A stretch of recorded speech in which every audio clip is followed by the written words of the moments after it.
na siya ay kasama dun sa ICC list po ng mga may kaso doon, kagaya ng kanyang ama. At ito po ay kinumpirma din ni Presidential Sister Senator Amy Marcos.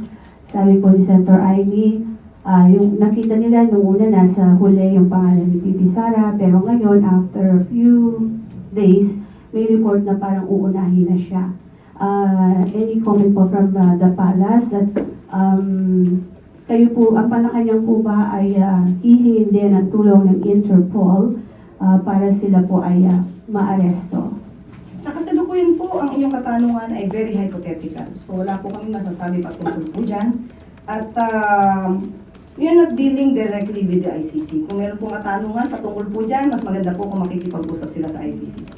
Wala po tayong anumang impormasyon mula sa ICC. So wala pong information ng government kung kasama sina BP Sara, Senator Bongo, Senator Bato de la Rosa, yung mga dating ilang police officials, nakasama po sila doon sa kaso against FPRRD.